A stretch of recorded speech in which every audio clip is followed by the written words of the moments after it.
할렐루야. 오늘도 수요 예배에 참여한 여러분 환영합니다. 축복합니다. 오늘도 말씀 충만, 은혜 충만, 또 성령 충만한 예배가 되길 바랍니다. 오늘 우리에게 주시는 하나님 말씀은요, 마가복음 1장 29절에서 34절까지 말씀입니다. 봉독해 드립니다. 회당에서 나와 곧 야고보와 요한과 함께 시몬과 안드레의 집에 들어가시니 시몬의 장모가 열병으로 누워 있는지라. 사람들이 곧 그 여자에 대하여 예수께 여짜온대 나아가사 그 손을 잡아 일으키시니 열병이 떠나고 여자가 그들에게 수종드니라. 저물어 해질 때에 모든 병자와 귀신 들린 자를 예수께 데려오니 온 동네가 그 문 앞에 모였더라. 예수께서 각종 병이 든 많은 사람을 고치시며 많은 귀신을 내쫓으시되 귀신이 자기를 알므로 그 말하는 것을 허락하지 아니하시니라. 아멘. 지난 시간에 우리는 마을 목회의 목표는 공동체 회복에 있다 하는 것을 함께 말씀을 나누었는데요. 예수님께서 우리를 십자가로 하나님과 화목하게 하시고 또 이웃과 화목하게 하시고 그리고 피조물과 하나 되게 하셨을 때 그것은 곧 깨어진 공동체를 회복하는 그곳에 하나님의 나라가 임할 것이다 라고 하는 의미였습니다. 그리고 이제 오늘 본문은 마을 목회의 공동체 회복을 위해 이제 목회적인 차원에서 우리가 어떤 일들을 해야 될 것이냐, 예수님께 좀 배우는 시간을 갖기 원하는데요.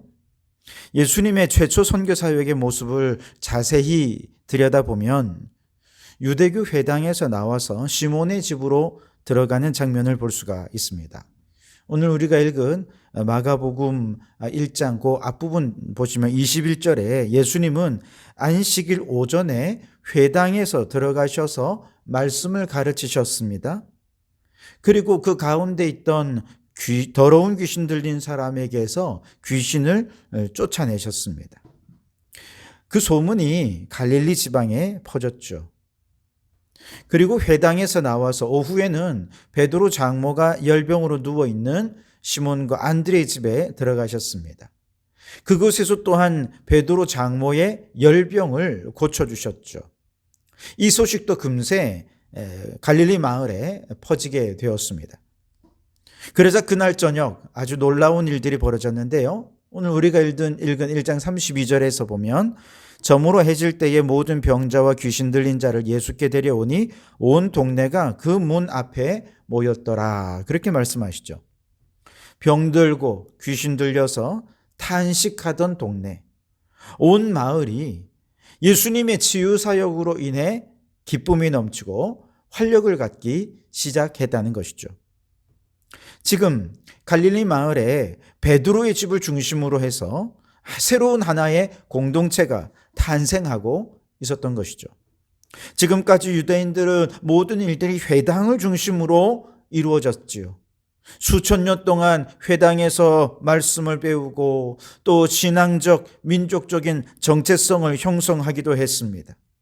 또한 회당을 중심으로 공동체를 이루어서 서로 밀어주고 끌어주고 함께해 오면서 누구보다 끈끈한 유대 공동체 커뮤니티를 이루어 왔죠. 그런데 예수님께서는 회당 자체를 무시하지는 않으셨지만 회당이라고 하는 공동체적 이 전통적인 공동체의 중심을 벗어나서 회당 밖 갈릴리 가버나움 마을에 있는 그저 한 평범한 집인 베드로의 집을 새로운 하나님 나라 선교의 베이스 캠프로 꾸몄던 것이죠.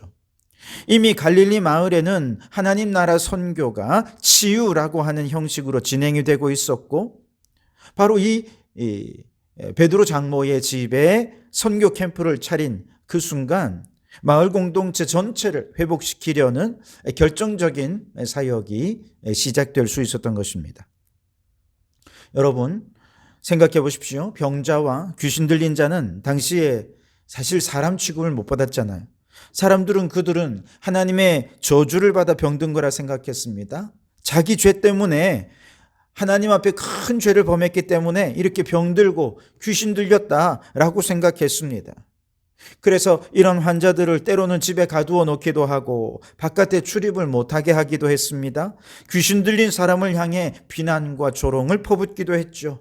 사람들은 병자들과 귀신 들린 사람, 그 본인뿐 아니라 그 가족들까지도 상종하지 않았습니다. 하나 둘 그 곁을 떠나가 버렸습니다. 예수님 당시에 병자나 귀신 들린 자는 이렇게 격리되고 배제되고 소외되고 차별되는 것이 당연했습니다.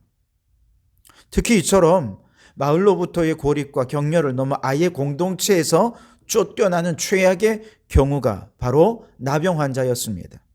오늘날은 의학이 발달을 해서 나병도 전염되지 않는 경우가 훨씬 많다는 걸 우리는 알지만 옛날에는 그런 사람들과 접촉하기만 해도 나병은 없는다고 생각을 했습니다. 오해했습니다. 그래서 그들을 멀리했고 단지 멀리할 뿐만 아니라 심지어 가족들로부터조차도 버림받았고 공동체로부터도 버림받아서 성문 밖에 그들을 내버렸습니다. 나환조촌을 따로 두고 성문 안으로 들어오지도 못하게 했었습니다.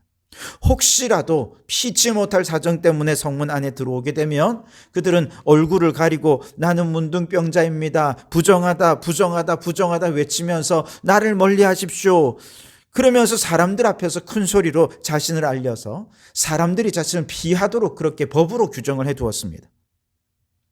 여러분, 나병 환자들에게 썩어 문드러져가는 환부가 아팠을까요? 아니면 사람들의 차갑고 따가운 그 편견의 시선이 더 아팠을까요? 어차피 환부는 아무런 감각이 없어서 아프지 않아요. 그런데 사람들의 멸시와 냉대는 참을 수 없는 상처와 아픔으로 그들의 마음을 후벼 팠을 것입니다. 성경에는 기록되어 있진 않지만 아마도 그들 중에는 이런 상처를 견디다 못해 스스로 생을 마감하는 이들도 어쩌면 있었을 것입니다. 그런데 예수님께서 자신 앞에 나타난 환자들을 단지 한 개인의 죄 때문에 저주받은 그런 죄인 취급하지 않으셨습니다.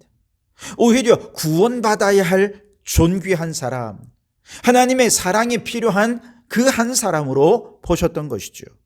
그리고 그에게 필요한 것은 질병을 고침받는 것뿐만 아니라 인간의 존엄성이 회복되고 더 나아가 공동체로부터 격리되고 소외되어 입은 마음의 상처들 치유해서 다시금 공동체의 일원으로 회복될 수 있게 하는 것, 이것이 가장 필요하다 생각하셨습니다. 그 결과 예수님께서 그들의 몸과 마음과 영혼의 질병으로부터 그들을 구원해 주시고 치유해 주셔서 환자들의 영혼이 살아나고 가정에 웃음꽃이 피고 마을 공동체 전체가 더 이상 정죄와 비난이나 배제나 차별이 아니라 화해와 사랑, 하나됨의 역사가 나타나게 해 주셨다는 것이죠. 오늘 33절에 온 동네가 그 문 앞에 모였더라. 그 역할을 누가 했어요? 베드로 장모가 치유받았던 바로 그 베드로의 집이 하나님 나라 선교, 즉 치유 사역의 거점, 베이스 캠프가 될 수 있었던 것이죠. 여러분, 오늘 여러분의 가정이 바로 이런 하나님 나라 치유 사역의 거점이 될 수 있기를 바랍니다. 여러분 주위에 우울함과 상처와 아픔과 고통을 당하는 이들이 여러분의 가정을 통해 예수님을 만나고 치유받고 회복되는 역사들이 있기를 바랍니다. 우리 성도교회가 이러한 치유사역의 거점, 베이스캠프가 되길 원합니다. 그래서 교회를 통해 예수님을 만나는 모든 사람들이 세상의 의학이 치유할 수 없는 놀라운 치유의 역사들이 그들에게 일어나게 되기를 바랍니다.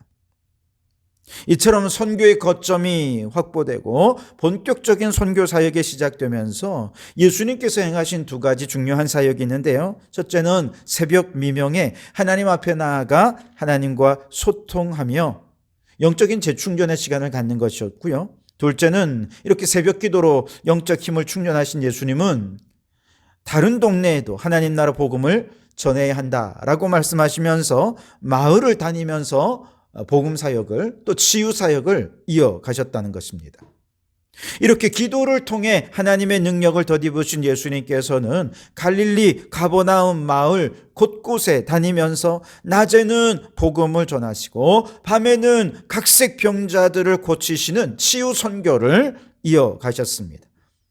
그러자 놀라운 일이 벌어집니다. 마치 새벽에 동이 트면서 빛이 임할 때 어둠이 물러가는 것처럼 마을의 모든 악령이 추방되고 각색 병든 많은 사람들이 고침받고 새로운 하나님 나라 공동체가 마을마다 세워지게 되었다는 것이죠.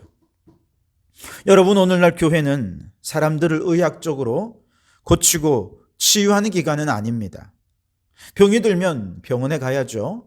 약은 약사에게, 질병은 의사에게 맡겨야 합니다. 그러나 그들이 모든 병을 다 치유하느냐? 그렇진 않습니다. 교회는 세상 의학이 고칠 수 없는 몸과 마음의 질병으로 인해 낙심하고 좌절하고 절망한 이들을 포기하지 않고 그들 곁에 있어 줄 수 있어야 합니다. 가족도 그를 포기하고 주변 사람들이 다 떠나갔다 해도, 그를 지탱하던 모든 관계가 깨어지고 공동체가 파괴되었다 해도 교회만은 그들 곁을 지켜주고 함께 해주는 공동체 회복의 최후 보루가 되어야 합니다. 그래서 교회가 마을의 공동체성을 치유하고 회복하는 이 치유 사역의 거점이 될 수 있도록 우리 성도교회가 그렇게 하나님 나라를 위해 쓰임받는 교회가 될 수 있기를 바랍니다. 마가복음 1장에서 이렇게 갈릴리 가버나움이라는 마을에 있던 베드로의 집이 새로운 치유 사역의 선유 거점으로 세워졌다면, 마가복음 2장으로 넘어가면 이번에는 알페오의 아들 레위의 집이 새로운 밥상 공동체의 거점으로 등장합니다. 마가복음 2장 15절에서 17절 말씀을 읽겠습니다. 그의 집에 앉아 잡수실 때에 많은 세리와 죄인들이 예수와 그의 제자들과 함께 앉았으니 이는 그러한 사람들이 많이 있어서 예수를 따름이러라. 바리새인의 서기관들이 예수께서 죄인 및 세리들과 함께 잡수시는 것을 보고 그의 제자들에게 이르되 어찌하여 세리 및 죄인들과 함께 먹는가? 예수께서 들으시고 그들에게 이르시되 건강한 자에게는 의사가 쓸데없고 병든 자에게라야 쓸데있느니라. 나는 의인을 부르러 온 것이 아니요 죄인을 부르러 왔노라 하시니라. 아멘. 알페오의 아들 레위는 세리였습니다. 세리는 여러분 아시다시피 직업상 멸시와 전대를 받는 직업이었죠. 유대 사회에는 직업의 귀천이 분명했습니다. 바리새인, 서기관들, 이들처럼 영적인 일을 하는 사람은 고귀하고 신령하게 여겨져서 존경을 받았지만 세리는 돈 때문에 나라 팔아먹는 매국노 취급을 받아야 했습니다. 로마에 빌붙어서 유대인들의 혈세를 빨아먹는 그런 바퀴벌레나 거머리 같은 존재로 그렇게 전하게 취급을 받아야 했지요. 사람들은 그들을 벌레 쳐다보듯 쳐다보았습니다. 그렇게 직업에 대한 편견으로 공동체가 파괴되어 버렸을 때 예수님께서는 그 세리 레위를 예수님의 제자로 삼으시면서 제자 공동체 안으로 세리를 불러들이셨습니다. 그러자 레위가 자신과 비슷한 처지의 또 다른 세리들 그리고 죄인들을 그의 집으로 불러옵니다. 그리고 예수님을 만나게 한 것이죠. 예수님께서는 세리와 죄인들과의 만남을 부정하게 여기거나 부끄럽게 여기지 않으셨습니다. 오히려 교만함으로 예수님이 세리들과 죄인들과 함께 먹고 마시는 그 예수님을 죄인 취급하자 예수님께서 나는 의인을 부르러 온 것이 아니요 죄인을 부르러 왔노라 라고 말씀하시면서 세리와 죄인들의 친구가 되어주셨습니다. 그들을 긍정해 주었고 그들을 신뢰해 주었습니다. 물론 그들의 죄를 인정해 주거나 그들의 악한 행동까지 감춰준 것은 아니었지만 그들도 하나님의 구원하기 원하시는 하나님의 백성이라 생각하셨습니다. 그들의 상처와 아픔을 알아주시고 보듬어 주셨습니다. 함께 식사하고 대화하면서 그들에게 이해하고 공감하고 하나님의 사랑을 나누면서 그들을 공동체의 일원으로 회복시켜 주셨을 때 그 자리가 회개의 눈물이 있는 자리였고 삶이 변화되는 자리였고 거룩한 삶으로 변화되는 놀라운 역사들이 나타날 수 있었던 것이죠. 마을은 만남이 있는 곳이지요. 사람들과의 만남이 있습니다. 그저 피상적인 관계에서는 누구든지 서로 상대방에 대해서 쉽게 비난하고 정죄하죠. 서로를 대상화하면서 말입니다. 그런데 식탁을 앞에 두고 같이 밥을 먹고 사정 이야기를 듣고 그렇게 이해하고 공감하다 보면 그 사람에게 대해 진지하게 알아가게 되고 왜 그가 세리가 되었는지, 세리로서 그는 왜 죄를 범할 수밖에 없었는지, 한 개인의 일탈인지 아니면 구조적인 문제인지 이런저런 이야기를 듣다 보면 그의 상황, 그의 마음, 그의 삶, 그의 상처를 이해하게 되고 그러다 보면 어느덧 그 상처를 오르만지고 그 스스로 죄인으로 자신의 죄를 깨달아가고 회개하고 변화되게 하는 그런 일들이 나타나게 되는 것이죠. 그 과정에서 서로에 대한 신뢰가 쌓이게 되고 그 신뢰를 바탕으로 서로 새로운 공동체를 회복해 갈 수 있게 되는 것입니다. 그래서 마을 목회는 만남의 목회라 그렇게 얘기할 수 있을 것입니다. 그래서 피상적으로 왔다 갔다 하며 만날 때는 무관심했을 뿐만 아니라 작은 실수와 죄악에도 쉽게 비난과 정죄로 공동체를 파괴시키곤 했지만 식탁을 마주 앉고 만나고 대화하다 보면 이해하고 공감하게 되고 신뢰를 쌓게 되고 그러면서 마을의 공동체성이 회복되는 것이죠. 시골에서 마을 목회를 실천하시는 목사님들은 대부분 처음에는 마을 분들로부터 곱지 않은 시선을 받아야 했습니다. 교회가 들어오면 시끄럽다고, 외지인이 마을에 들어오는 것 그 자체를 탐탁치 못하게 생각하는 분들, 그래서 교회를 짓는 것을 방해하고 회방을 놓아서 목사님을 너무너무 힘들게 하시는 분들이 많이 있습니다. 청주에 있는 쌍샘 자연교회도 그랬습니다. 요즘은 녹색교회로 전국에서 아주 유명한 교회입니다만 원래 이 교회는 도시 빈민촌에 있는 작은 교회였습니다. 그런데 그 마을이 재개발이 되면서 어쩔 수 없이 시골로 들어갈 수밖에 없었습니다. 그런데 시골의 마을 분들이 교회가 들어오는 것을 반대하는 것입니다. 목사님은 그들의 반대에도 아랑곳하지 않고 그분들과 만났습니다. 대화를 나누었습니다. 그러면서 왜 교회를 싫어하시는지, 마을 분들이 걱정하고 우려하는 게 무엇인지 하나하나 이야기를 진심으로 경청해 들었습니다. 충분히 공감했습니다. 이해했습니다. 그리고 마을 분들에게 얘기했습니다. 여러분들이 우려하는 문제가 단 하나라도 생기면 교회 문 닫고 떠나겠습니다. 그렇게 약속을 드리고 교회를 세웁니다. 마을 분들의 의견을 충분히 고려하고 받아들이고 그리고 그것을 진지하게 실천하면서 마을 사람들로부터 신뢰를 얻게 됩니다. 지금은 교회가 마을에 없어서는 안 될 공동체의 중심으로 서게 되었습니다. 강원도 홍천의 도심리 마을은 원래 교회가 없던 무교회 지역이었습니다. 당연히 교회와 복음에 대해 매우 배타적이었죠. 마을에 복음을 전하는 것뿐만 아니라 교인들이 마을을 출입하는 것조차도 완강히 반대했었습니다.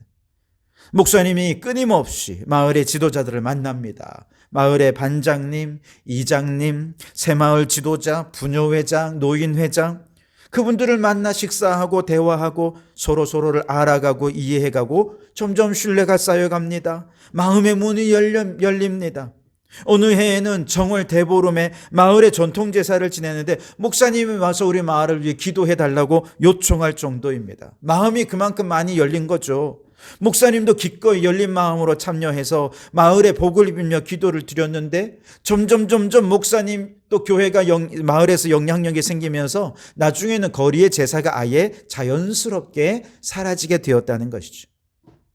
한 8년쯤 지나니 목사님이 마을의 반정으로 세워지고 마을에 교회 짓는 것도 주민들이 요청해서 교회가 세워지게 되었다고 합니다. 그리고 도심리에 이제는 행복 마을 만들기 추진위원회가 구성이 되었는데 위원 8명 가운데 5명이 도심리 교회 성도들입니다. 이제는 누가 성도이고 누가 지역 주민인지 그게 구분이 전혀 중요하지 않게 되었어요. 이제는 마을 주민들과 함께 공동으로 꿈꾸고 그 꿈을 실현하기 위해 함께 힘쓰는 단계까지 이르게 되었다는 것이죠. 여러분, 마을은 만나는 곳입니다. 만나면 다친 마음이 열려집니다. 신뢰하게 됩니다. 그리고 하나가 됩니다. 나아가 마을과 교회가 함께 꿈을 꾸는 단계까지 나아가게 되는 것이죠. 교회는 지역사회 속에 있으면서 하나님의 나라인 하나님의 마을을 만들어가는 꿈을 꾸고 그 꿈을 마을 사람들과 함께 꿈꾸는 단계까지 이르게 된다면 하나님께서 얼마나 기뻐하시겠습니까? 예수님께서 마을과 마을을 다니면서 행하신 일이 바로 그렇게 치유사역을 통해, 만남사역을 통해, 식탁 공동체를 통해 주님께서 행하신 일들이 바로 그거였다는 것이죠. 특별히 우리 성도교회가 지역사회와 함께 꿈꾸기 원하는 하나님 나라 공동체의 모습이 있습니다. 저는 여러 가지가 있지만 크게 두 가지만 말씀드리고 싶어요. 첫째는 저는 우리 성도교회가 이 지역사회와 함께 교육 공동체를 꿈꾸기를 바랍니다. 이 마을 속에 학습 생태계가 형성이 되어서 학생들이 단지 학교 안에서 서로 경쟁하고 스트레스를 받는 폐쇄적인 공부만 하는 것이 아니라 팔룡동 지역의 모든 마을들이 다 아이들의 배움터가 될 수 있었으면 좋겠습니다. 지역에 우리 작은 도서관뿐만 아니라 지역 아동센터, 노인지역, 지역 주민들이 생활하는 모든 생업의 현장이 우리 자녀들이 학습할 수 있는 현장이 될 수 있어야 하겠습니다. 저는 교육지원청에서 운영하는 행복교육지구에 소속된 마을교사입니다. 마을교사들은 모두 이 지역의 주민들이에요. 한 아이를 키우는 데는 마을 전체가 필요하다라는 격언이 있지 않습니까? 이 마을의 모든 어른들이 모두가 교사가 되어서 자녀들을 함께 양육하는 공동체를 꿈꾸기를 원합니다. 우리의 자녀들이 진로를 탐색하기 위해서 먼 다른 데를 가는 게 아니라 지역 주민들의 생업의 현장을 방문해서 직업을 체험하고 마을의 어른들의 사랑과 격려 속에 자랄 수 있게 하는 역할을 교회가 함께 해가야 할 것입니다. 무조건 서울에 있는 좋은 대학을 가야겠다는 생각을 버리고 우리 지역을 사랑하고 지역의 어른들을 존경하는 아름다운 공동체성을 회복하는 비전이 우리 자녀들에게 생겨서 이 지역을 지키고 이 지역을 일구어 가고자, 그래서 정말 이 지역의 건강한 공동체를 이루고자 하는 꿈이 우리의 자녀들에게 생겨날 수 있도록 하기를 바랍니다. 교회가 이 일에 반응하여 하나님 나라 비전으로 아름다운 공동체성을 회복하는 이 일을 함께 진행해 가기를 원합니다. 또한 저는 이 지역을 생태 공동체로 만들어가는 꿈을 꾸기를 원합니다. 기후위기의 심각성을 깨닫고 우리 후손들에게 건강한 미래를 물려주기 위해 지역 주민들을 설득하고 또 탄소 중립 마을을 만드는 일에 함께 힘을 모으기를 원하는 것이죠. 우리 교회는 하나님 나라 창조 질서 회복의 신앙적인 목적을 위해 행하지만, 그러나 이 일은 교회만 할 수 있는 일이 아닙니다. 지역의 모든 주민들과 함께 해갈 때 이 거룩한 목적을 이루어갈 수 있게 되는 것이죠. 여러분, 예수님께서는 마을 공동체 회복을 위해 베드로의 집을 치유사역의 거점으로 활용했습니다. 바라기는 우리 교회가 깨어진 마을 공동체 회복을 위해 상처 입은 사람들을 치유하고 회복하는 거점 교회가 될 수 있기를 바랍니다. 또한 예수님은 알페오의 아들 레위의 집을 식탁 공동체, 밥상 공동체 회복을 위한 거점으로 활용하셨습니다. 누구든지 우리 교회를 통해 만나고 알아가고 이해하고 공감하면서 서로 신뢰하고 또 서로를 지지해 주면서 함께 미래를 꿈꾸는 거룩한 공동체가 형성이 되는 이 일에 우리 성도교회가 거점 지역으로, 거점 공간으로 쓰임받을 수 있기를 바랍니다.